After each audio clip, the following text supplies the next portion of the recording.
கோவையில் சிறுமிகளுக்கு பாலியல் தொல்லை அளித்த வழக்கில் கைது செய்யப்பட்டுள்ள கிறிஸ்தவ மத போதகர் ஜான் ஜெபராஜின் மச்சான் பெனட் என்பவரையும் போலீசார் கைது செய்துள்ளனர். சிறுமிகள் அளித்த வாக்குமூலத்தின் அடிப்படையில் பெனட் கைது செய்யப்பட்டுள்ளதாக கோவை மாநகர ஆணையர் கூறியுள்ளார். கூடுதல் விவரங்களை தருகிறார் செய்தியாளர் நேசராஜ். வணக்கம். மேலும் விவரங்களை பகிரலாம்.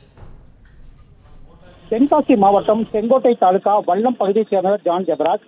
கிறிஸ்தவ மத போதகரான இவர் கோவையை அடுத்த டிஎன் மில்ஸ் பகுதியில் தங்கியிருந்து காந்திபுரம் கிராஸ்கட் ரோட் சாலையில் ஆலயம் நடத்தி வந்தார். அத்துடன் அவர் தமிழகம் முழுவதும் உள்ள பகுதிகளில் பல்வேறு மாநிலங்கள் மற்றும் வெளிநாடுகளுக்கு சென்று கிறிஸ்தவ பாடல்கள் பாடியும் ஆராதனை நடத்தி வந்தார். இந்த நிலையில் கடந்த ஆண்டு மே மாதம் 21ஆம் தேதி டிஎன் மில்ஸ் பகுதியில் உள்ள ஜான் ஜெபராஜ் வீட்டில் ஒரு விருந்து நிகழ்ச்சி நடைபெற்றது.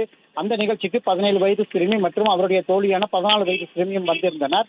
அப்போது ஜான் ஜெபராஜ் இரு சிறுமிகளுக்கும் பாலியல் தொந்தரவு கொடுத்ததாக கூறப்பட்டது. அத்துடன் அதை யாரிடமும் சொல்லக்கூடாது என்று கூறியதாக தெரிகிறது. பாதிக்கப்பட்ட சிறுமிகள் தங்கள் பெற்றோரிடம் கூறி எழுதினர். அதை கேட்டு பெற்றோர்களும் அதிர்ச்சி அடைந்தனர். இதுகுறித்து அவர்கள் கோவை காட்டூரில் உள்ள மாநகர மத்திய மகளிர் போலீசில் புகார் செய்தனர். அதன் பேரில் போலீசார் போக்சோ சட்டத்தின் கீழ் வழக்கு பதிவு செய்தனர். இந்த நிலையில் கடந்த சில தினங்களுக்கு முன்பாக மூணார் பகுதியில் உள்ள ஜான் ஜெபராஜ் கைது செய்தார். தற்போது சிறுமிகளுக்கு பாலியல் தொல்லை கொடுத்த வழக்கில் துடிலூர் பகுதியைச் சேர்ந்த பெனட் ஆரிஸ் என்பவரை போக்சோ சட்டத்தின் கீழ் கோவை மத்திய அனைத்து மகளிர் போலீசார் கைது செய்துள்ளனர்.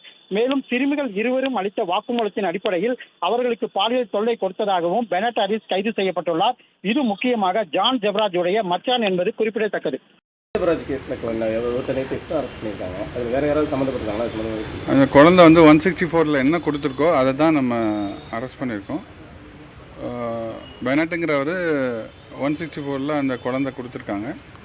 ஸோ அது சமயமாக நேற்று 164 காப்பி வாங்கினதுக்கப்புறம் தான் அது அந்த குறிப்பிட்ட நபரை வந்து நம்ம நேற்று கைது பண்ணியிருக்கோம். வேறு யாரும் சம்மந்தப்பட்டிருக்காங்க? வேறு யாரும் அதில் 164 கொடுக்கல.